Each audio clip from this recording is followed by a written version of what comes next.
Mike Perkey, the Director of Programs for the Eastern Shore program. And we have basically a strictly community-based program that has two separate components. One, the larger side, is our DDA program, and you'll get to meet Carrie a little bit later, who will be representing that side, and then later on you'll meet Robert, who's one of our success stories with Doors, and you'll actually be seeing him at his workplace at the Hyatt Regency. Betty Locascio, Carrie's mom, and we have been with Chimes for, what, 2 years, I guess now.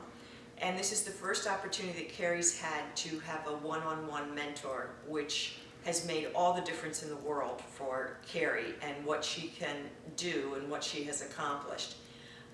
She is busy doing something different all the time, right? Trying new things that you wouldn't try. And also getting out and meeting other people. She gets together with some other girls. One girl comes here on Fridays, they cook together, they do some games, they do some work together. And for Carrie, it's really a great opportunity just to have friendship. So I can't say enough about how it has broadened her horizons and given her the opportunity of growth. And we're very, very pleased with the whole program. And you are too? I do reading, math, spelling, go to the gym, meditation, swimming, You cook. cooking. So this is a project that Carrie did for me for Mother's Day with Laura. They went several days, made the design, did all the gluing, right? Laura helped you, but you did some too. My favorite Mother's Day gift ever. Huh. So Hi, my name is Holly Gilpin, and I'm the HR Director here at Hyatt Regency Chesapeake Bay in Cambridge, Maryland. Here at the Hyatt, we are fortunate enough to work with the agency called Chimes. We are very, very, very impressed with this program. We are on our second year working with these clients, and Robert is one of our stars here at the hotel. We have done internships, job shadows, and also just direct placements with the company. So we are very, very excited to have Chimes here with us, and we would highly recommend it to any business. Hello, I'm Robert. I work at the Hyatt here in Cambridge, and this is my area. This is called a chute. I'm in housekeeping, and what I do is I separate the linen, and I put the linen in these orange bins. And when the linen comes down my chute, I open it, then it comes on the ground, and then I separate it. And then if I don't have enough bins, I go out here, and I empty out the bins so I can have bins in here to put all of my linen in the orange bins. How do you like working at the Hyatt? I love it here. Good evening. My name is Nancy Isley, and I'm the Chief Operating Officer for Chimes Virginia. And I want to talk a little bit about the new things we've been doing at Chimes Virginia this past year. One of them is we've been focusing a lot on cultivating talent in our ranks. And I think that that's an important, a needed and necessary goal in every subsidiary. We have individuals at every level that really bring their expertise and their passion to what we do. And without them, we really can't see success. And an investment in their future is an investment in our future as a subsidiary program. We spent a lot of time on team building this year. We had a retreat with our house management team, which was absolutely a success. And it formulated different relationships with people, and they came out of that looking at each other differently, and therefore use a more participatory approach to solving problems. And with limited resources, as we all know, nonprofits has, taking this approach I think makes sense, and it makes the position more enjoyable for people when they know they don't have to go it alone. The other big goal we had was serving individuals coming out of training centers this year. And we took 7 folks coming out of state care into our community homes. And we saw some remarkable changes. And one of those stories is Julie, and I'd like to be able to share her story. Hers was a very dramatic change. Julie is a middle-aged young lady who is visually impaired, blind, and had lived in the institution most of her life.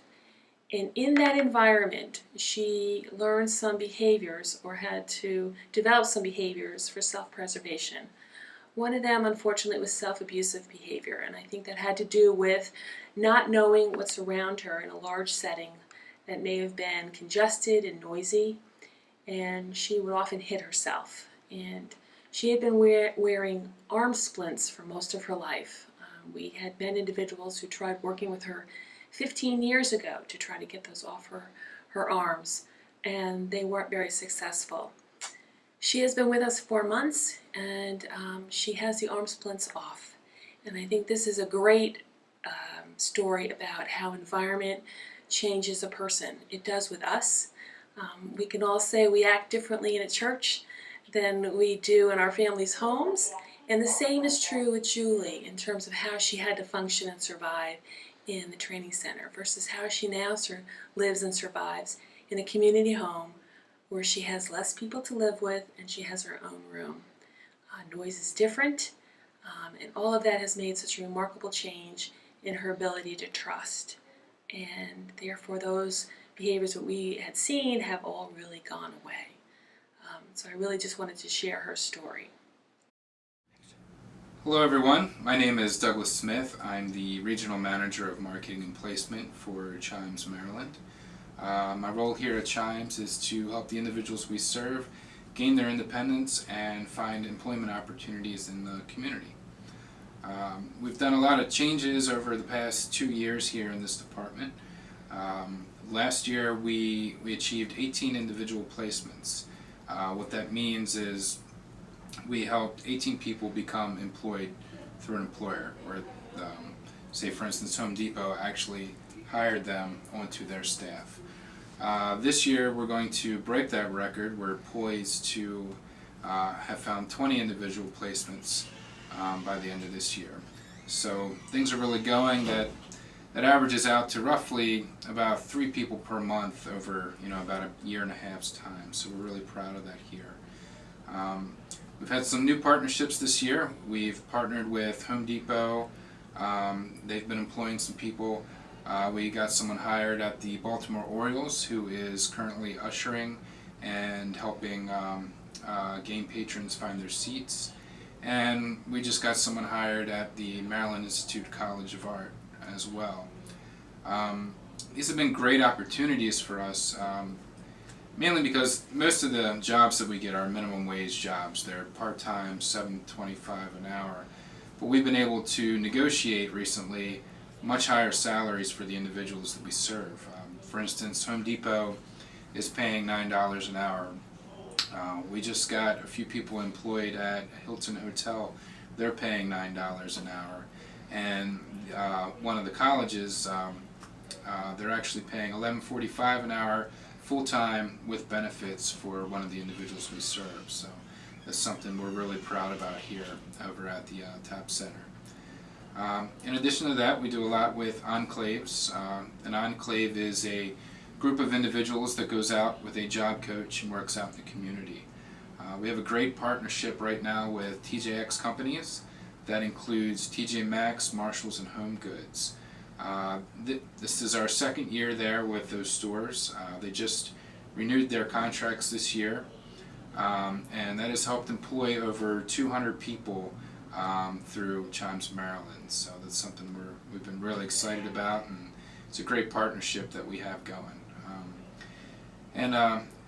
One of the interesting things about it is they've actually been so happy with us that we've had stores calling us from all over the region asking if we can go out to their stores where we're not at yet. So for instance, we've had Annapolis, Maryland call us, and Frederick, Maryland, and things like that. So we're looking at these opportunities to see if it's something that we can logistically do on our end. So it's been a really good partnership for us.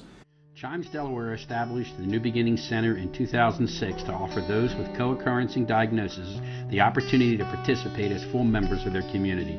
Each person experiences the values learned through employment, volunteerism, exercise, and recreation.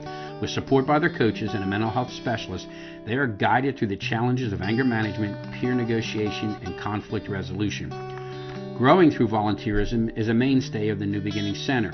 As members of the Kiwanis Action Club, volunteers provide support to a variety of organizations. Each week, volunteers descend upon the Hope Lutheran Food Center to pack and distribute shopping bags to families in the community.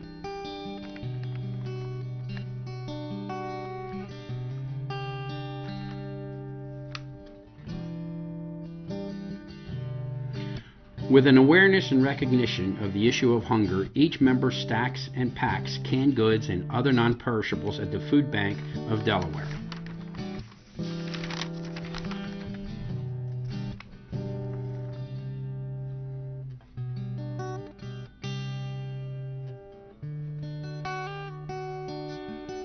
Twice a week, the Action Club members troop over to the Emmanuel Dining Hall to assist in their ministry to feed the homeless. Working in tandem with the additional volunteers and the clergy, the members assist in food prep, kitchen cleanup, and dinner distribution.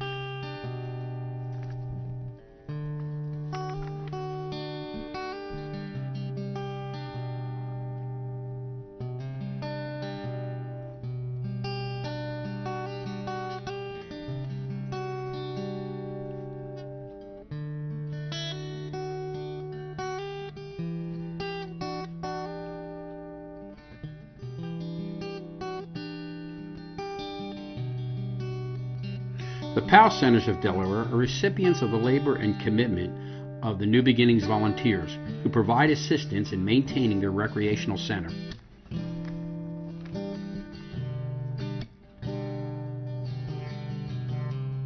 Each week, the Action Club meets to review its current commitments and to develop new avenues.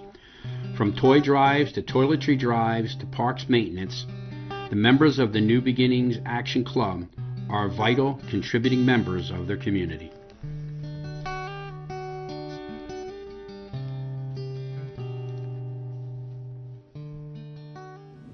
Good evening. My name is Emma Matthews. I'm the CEO for Chimes DC. I'm here with Dan Murphy, our project manager at BWI Airport. We just want to chat with you and tell you some of the highlights of the things that's been going on at Chimes DC over the past year. I'm going to be asking Daniel some questions relating to closure of Social Security Administration and the transition of those individuals into the BWI contract. As a result of a decision of the Social Security Administration to purchase their cleaning services from other organizations other than non-profit, Chimes was left with a large number of employees at Social Security that have no place to go.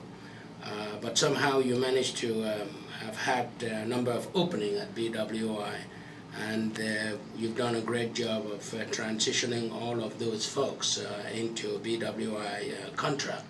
Well, it was a team effort, and essentially information was kept and shared at the highest level regarding the movement of the possible movement of the Social Security employees. And working with Gene Cubison and you, we decided that we would, as we had positions opening up, that we wouldn't fill them. We would place our personnel in vital positions for the contract and operational support as needed. And as the employees became available for us from Social Security, we started to integrate them slowly in different phases to cover the areas that we knew were necessary. Okay, so you had a number of openings, but then how did you manage to meet the customer's need in terms of the cleaning and the quality of work and complying with the requirement? We met with the customer as we have our periodic meetings with them, and I met with the management team, and we figured out where we needed to place people. Now, were this new employee have some difficulty during the transition, or how did that go? The transition went fairly well, due to the fact that, once again, we had a lot of support from you guys with regards to the training program last year. So once we built the training program, we had a universal system in place for anybody, whether it's the incumbent employees or employees that were coming on board, to give them the confidence in the positions that we placed them, because we have a standard set for everything that we do, whether it's restrooms, holding areas, jetways. It's a basic standard template that we provide every employee with, and then we give them on-the-job training, demonstration, and job shadowing. So they transitioned in really fairly well with a lot of confidence. So the standard operating procedure that we set in place actually works? Yes, sir. And we utilize the knowledge that they brought from Social Security to help upgrade our training program. That's wonderful.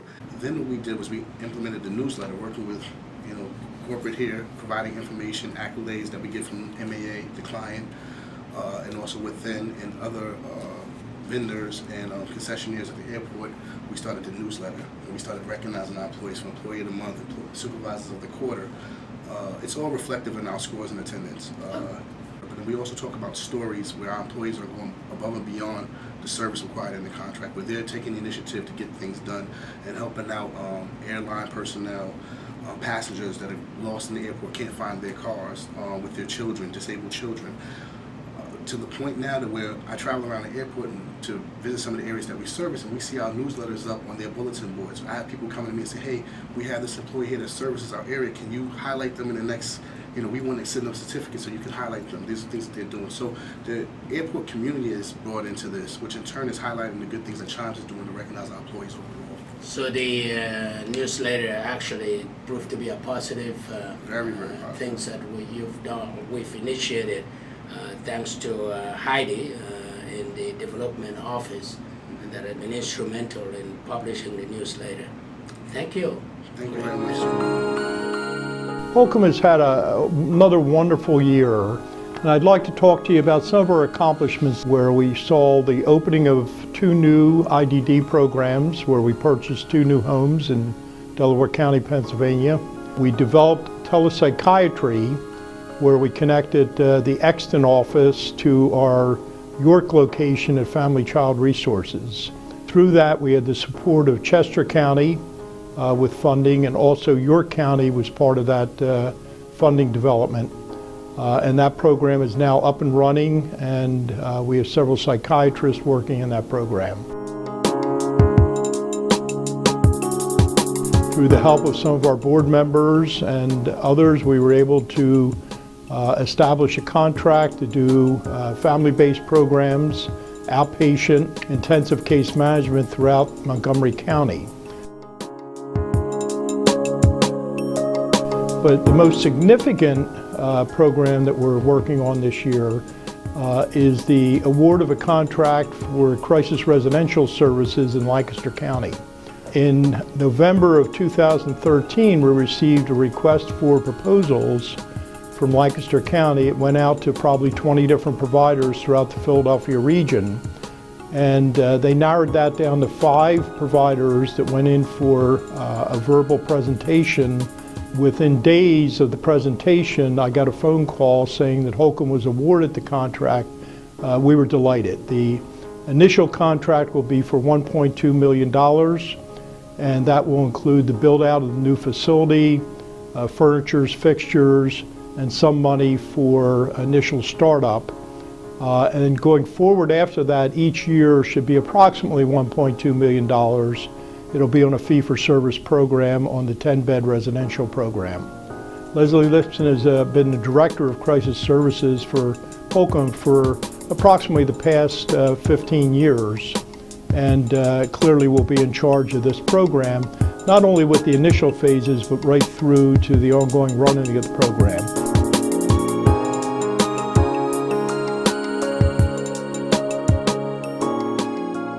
We are extremely pleased to have been awarded the contract to develop a crisis diversion program in Lancaster County. The crisis residential program is open to individuals who are 18 years or older, who have a primary mental health diagnosis, and who may have co-occurring drug and alcohol issues as well.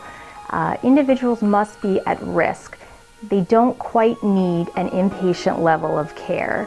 Lancaster County recognizes the need for this type of program because it's non-institutional and because consumers feel more at home in this type of environment.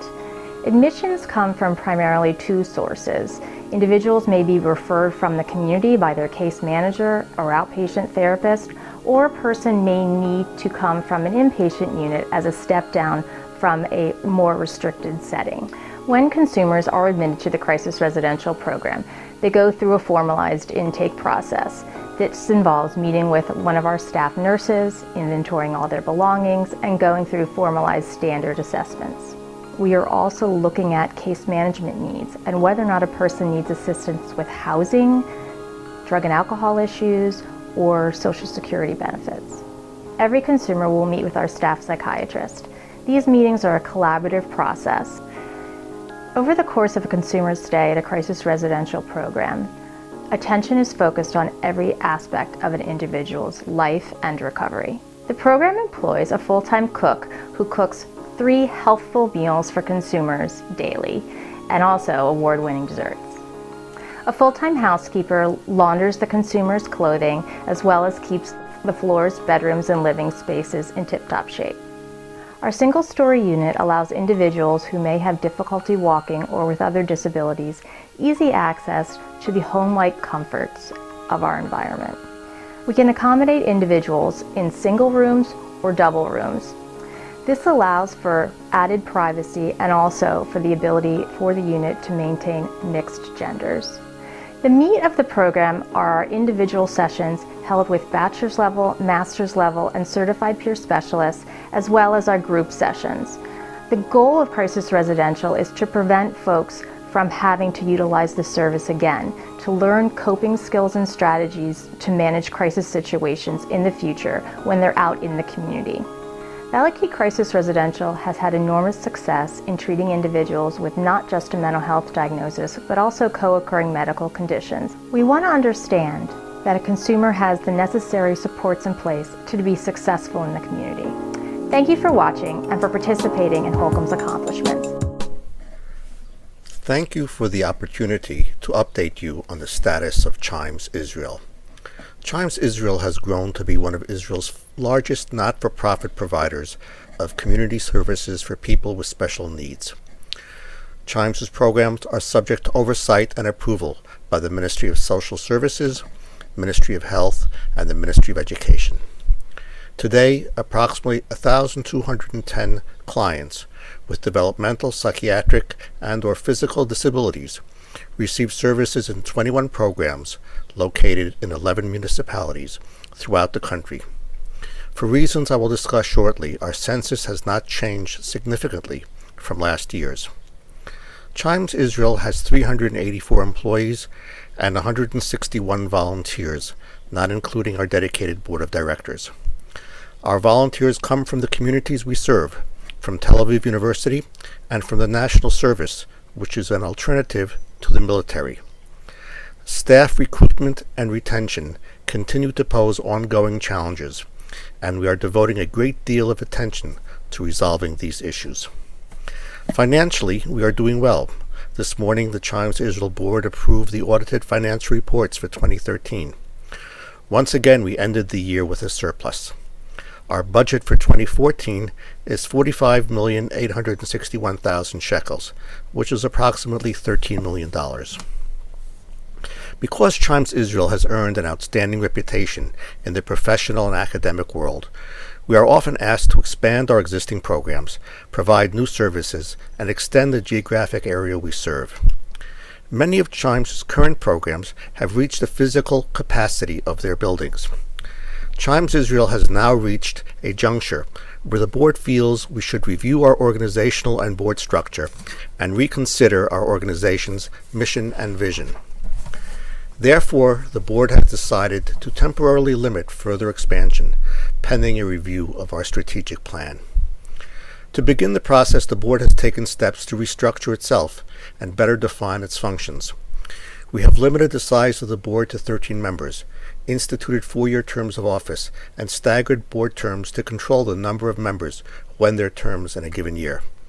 We also set up a board-level strategic planning committee to examine Chimes' mission, vision, and bylaws. We recognize that Chimes Israel is a very different organization now than it was 10 or 20 years ago. It is important that we pause to consider who we are now and where we are going.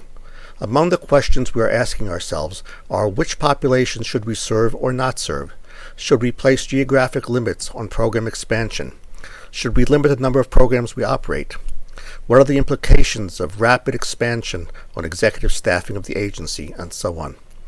The conclusions of the Strategic Planning Committee, once approved by the full board, will be given to the Joint Staff Board Committee charged with developing the 5-year operational plan. While the board is engaged in its business, our management team, which consists of George Zimmerman, Mike Salem, and Vered Carcenti, is doing an outstanding job of providing our clients with a full array of programs, many of which incorporate innovative approaches to services and delivery. Finally, we express our gratitude to Chimes' President and CEO, Marty Lampner, whose leadership and input so benefit the efforts and endeavors associated with Chimes Israel.